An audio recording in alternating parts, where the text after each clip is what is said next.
Hi, everyone. Welcome today to our webinar, our first within Grasp webinar, Quarterly Innovations. This will be as it says, a quarterly webinar that we will be doing, where we will update you guys on anything that is new, innovative, or just updates with our products and with our company. Today, I am joined by both Luis Yof and Michael Duffy from Grasp. And before we get started, I'd like to go over a few housekeeping items. We will be taking questions at the end. There should be a Q&A box for you guys to use. This is different from the chat box. The chat box, we won't really be monitoring very much. I don't even think it's enabled. But the Q&A box we will be monitoring, and we'll be taking those questions at the end. So without further ado, gentlemen, do you want to give yourselves some introductions?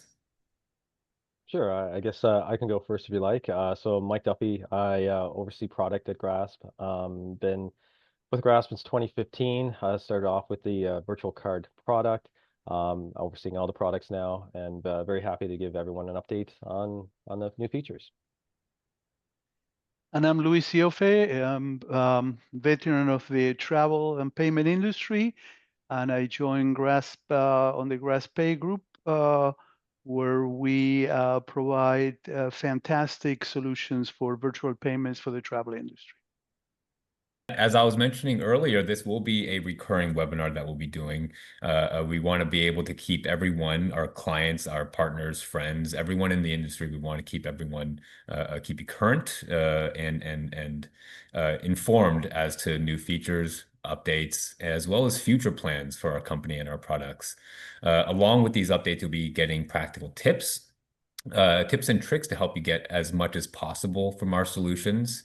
And as I mentioned before, this is going to be open to everyone, current clients and industry professionals together.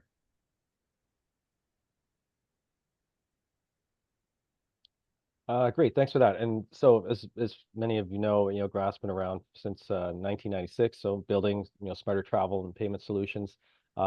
We've grown to be a trusted partner for TMCs, corporations, suppliers, and our mission is more to reduce and simplify complexity.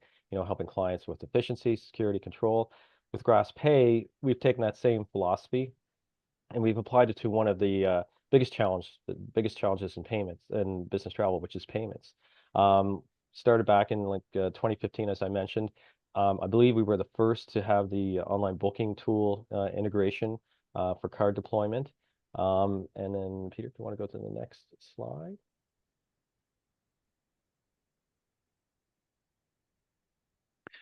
So we in the travel industry have challenges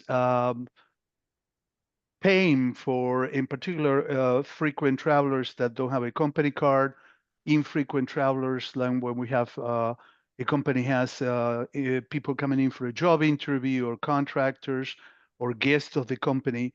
So the value of the virtual cards has been established, is not new, and is now mainstream, where a lot of companies and a lot of travelers are paying for their some of the travel expenses with a virtual card.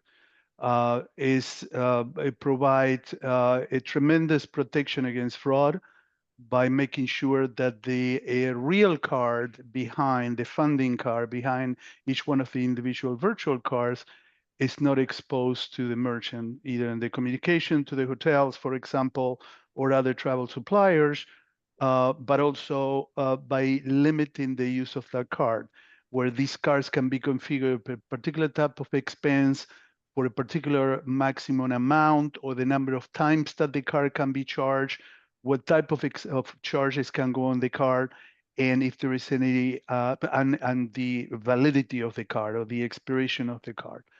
So our virtual payment solution is specifically designed for the complexities of the travel programs, to be able to minimize the work necessary at the time of booking and deploying of the payment, by utilizing the traveler profiles, so the travel arranger profiles, and inserting the virtual card that is generated and enabled for that particular expense into the PNR and going downstream, being communicated to the suppliers. It's a very scalable solution. It will work for small, medium, or large corporations, and we have customers in every size that are using these tools that enable not only payments through the GDS, but also through the online booking tools.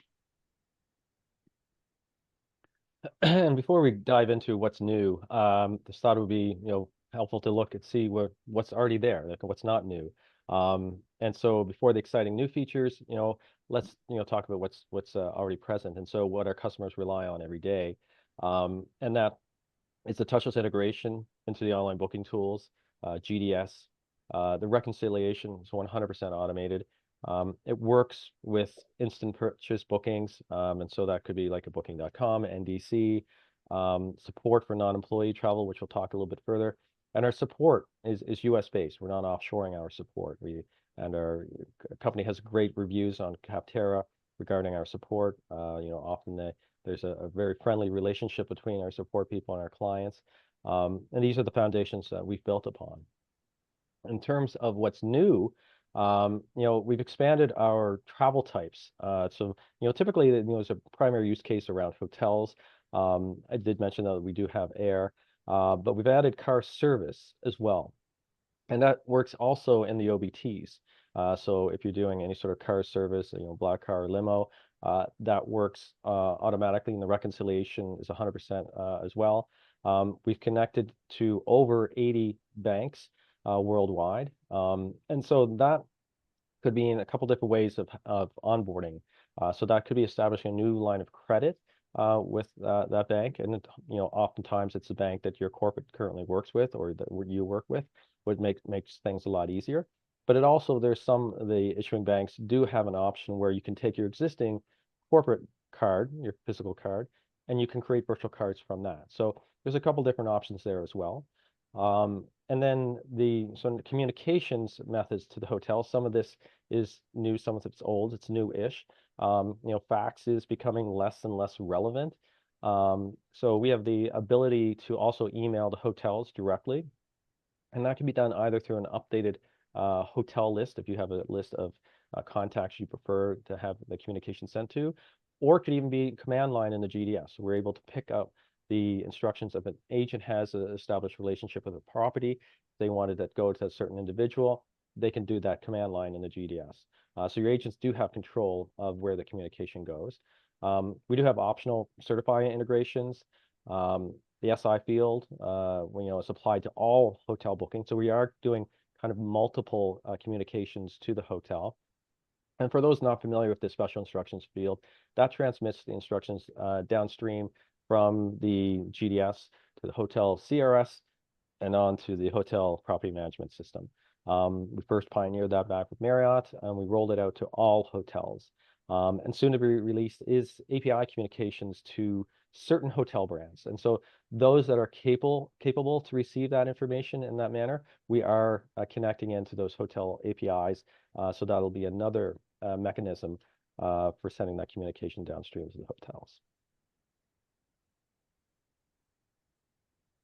Excuse me, sorry, I'm fighting a little cold here, so I apologize. But in terms of, how the cards are deployed, we have multiple workflows. We know every TMC has some kind of a unique way of the way they work. So, it's designed so it's to be flexible. So whether you're booking as a traveler, travel arranger, an agent, non-employee travel, or profiled travel, the system automatically pushes those cards into those profiles or personas or systems.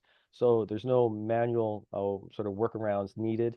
It just works the way you currently work today. Or if you prefer to connect via API or mid-office, those options are available. Or even if you have a specific rule class in, say, your online booking tool or a grouping where you want the cards deployed, that can be automated in the background. So that certainly is an option. And booking non-employee travel, sometimes called guest travel, can be done in your OBT as well as full service agent. So you and your corporates have the choice of how you want to book.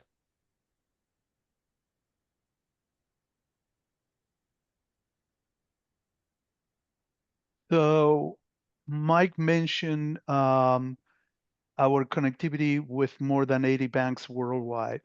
That is a great value proposition because in many cases, companies don't want to establish another line of credit with another bank or open a relationship with another bank.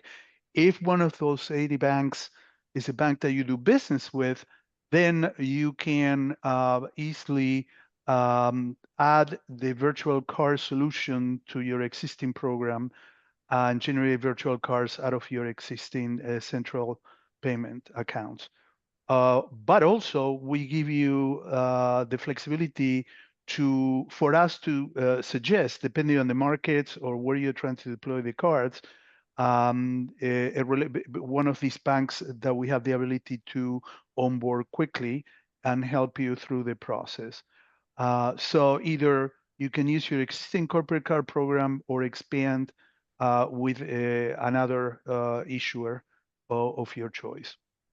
A lot of flexibility in currencies and markets where we can deploy these cards. And so, as mentioned earlier, we support multiple travel categories, hotel, car services, air. We're hoping to have car rental in the near future. There is some valid concerns from car rental companies in order to do that, but we do have car service today, and we have clients up and running using that, and full compatibility with NDC content. So that means the payments are secure, streamlined, and no matter how it's booked, it could be agent or OBT, those are available there. And as new distribution models emerge, graspPAY is prepared to support that because we not only do it through the GDS, and then we also have those instant purchase. As I mentioned earlier, NDC becoming more and more prevalent.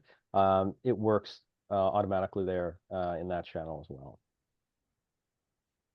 I just want to add about NDC. That's extremely important because of the instant purchase, right? So NDC, you are not able to hold the reservation, then go back later and issue the ticket. At the time of creating a reservation, you have to have the form of payment in the reservation and in the PNR to be able to complete the sale. And the other challenge, and this is the first bullet in this slide, the reconciliation piece.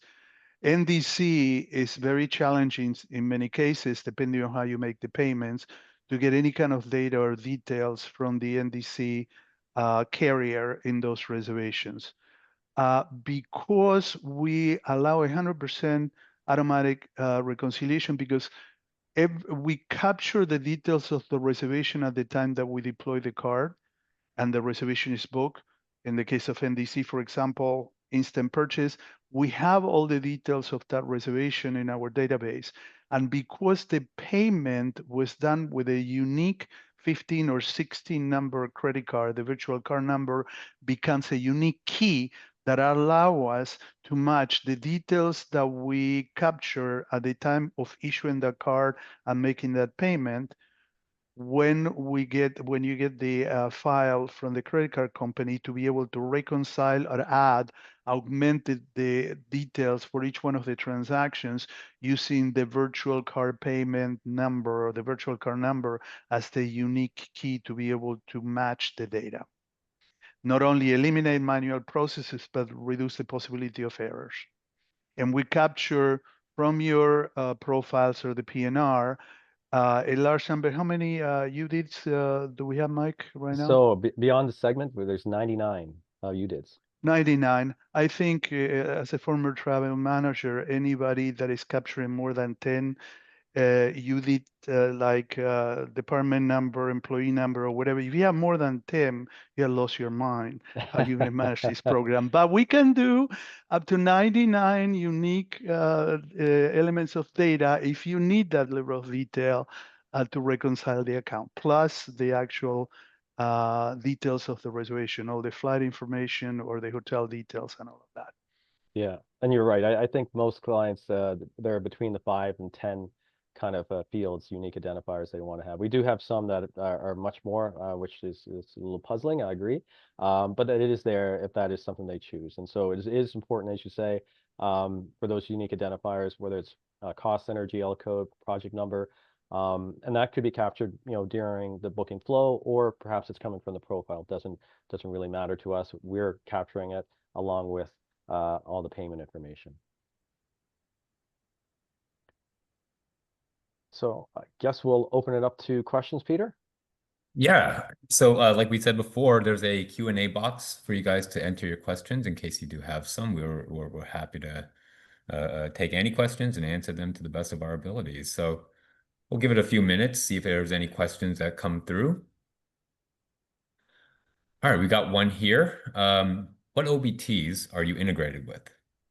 Ooh, so I have to look at the current list. But it's kind of the usual suspects. Concur's a big one. We got Deem, Get There.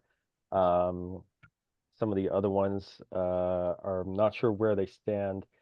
I can get you a list on that, Chris. Awesome. Thank you, Chris, for that question. Just go ahead and give it a little bit more, or any other questions to come in.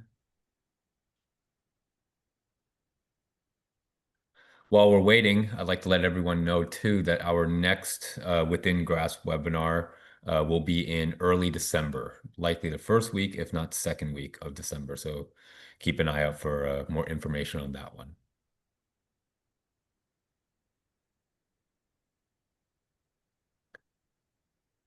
All right. Well, I think we're good. I think we're all wrapped up. Is there anything else Okay. you'd like to add, guys?